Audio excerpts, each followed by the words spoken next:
Hi there, I'm Blackbright. As you know, I talk about a variety of subjects. So if it's the first time you're passing through, you can click on that bell icon and that will enable you to subscribe and get whatever you like if you like this kind of stuff. If you like something more to do with female stuff, relationships, self-care, just look for Dark Shades Counselling. But as far as this channel is concerned, it's about updates, legislation, anything that's going on that's quite controversial. And yeah, so thumbs up, thumbs down, share, like, interact. I wanted to talk about buying a house today. There's a lot of schemes, especially new development schemes, you know, these new build schemes where the developers are selling houses that you might think are freehold and they're actually leasehold properties. So you still get a mortgage out on them, but because they have a leasehold component, you end up paying ground rent. And a lot of young people, they do not know that's what's happening. Even a lot of adult grown-up people don't know that's happening. Normally you associate leasehold with flats and they have a common hold. They should have a common hold lease, but sometimes they don't. But yeah, the majority of flats are leasehold. So when you're buying a house, you automatically think, well, a majority of people would think, unless it's shared ownership, that it's a freehold property. And the problem with getting a leasehold property, some of these new builds, I mean, it is being looked into. Leasehold, but you know, they're trying to stop leasehold properties from being bought now because too many people have complained, because not only do they have the mortgage, but they have the ground rent, which goes up periodically. And technically they have what is it? They have, the ground rent should be peppercorn, which means it should be limited to no more than £100 a year. But some of them are going above that, a lot above that. And then it should be common hold anyway. New properties have been sold as leaseholds, even though they're not flats. Most people are, oh, I've already said that. Yeah, so it's a bit like when you're buying a shared ownership, there's a mortgage element and there's a rental element. And so people have the mortgage and then they also have to pay rent on the rent element if they haven't been able to pay off the mortgage. And if that rent keeps increasing, you're having to pay that on top of their mortgage. So this is a similar situation. I'm not sure whether renting the leasehold part of the property is the same as buying a leasehold property. I think it's a bit different, because I think with renting, I don't think you have, I don't think they are allowed to make it go up so much. But what's happening is that these developers are selling on properties. So you have greedy property owners who are upping the ground rent, and apparently it's been looked into. So hopefully you're at a stage now that if you are thinking about buying a property, you do make sure, especially if it's a house, that you have the full freehold. If there has got a leasehold element to it, make sure the leasehold is no less than 99 years or 999 years.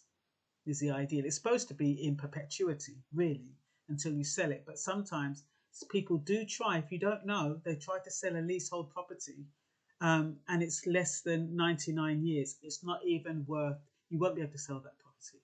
If you've got a property and it's got less than 99 years on the lease, you're up the creek without a paddle.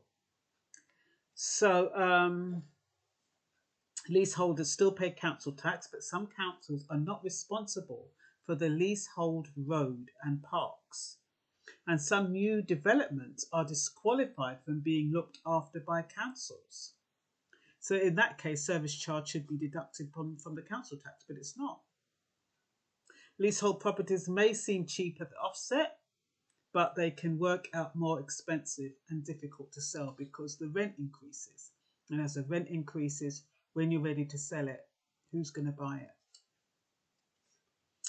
You also need permission to make changes with a leasehold property. So you can't change the windows, you can't change the doors at will, you can't put up a conservatory. All of that needs permission. Solicitors do have a duty to advise, but advice is expensive, so many wait until they're asked. So a lot of solicitors are not going to be proactive and say, look, do you realise this is a leasehold property and um, you're going to be tied in and the ground rent could go up or service charges could go up and all of that stuff. They're not going to tell you that because number one, they're not supposed to advise you or influence you in any way.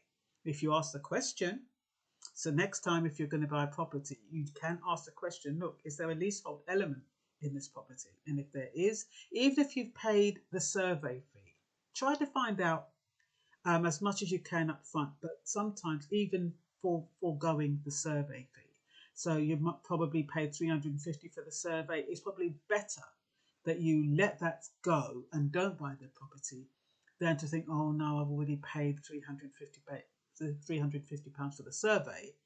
I better buy the house, because that $350 is nothing to what you're going to be paying over time in that property, and especially if you can't sell it. In Scotland, there are no leasehold properties, I understand.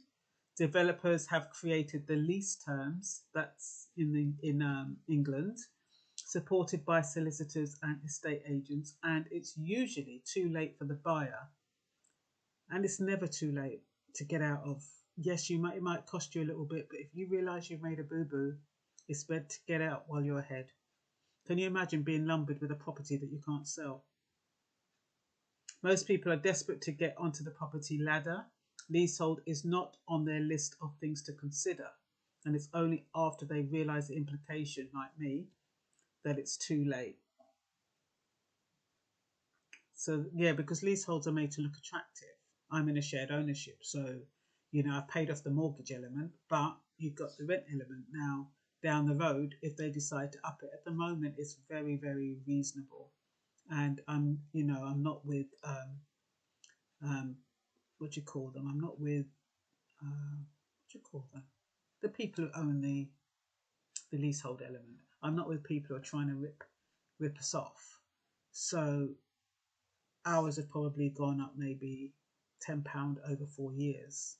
No, maybe about £40 over 4 years. But it's not extreme.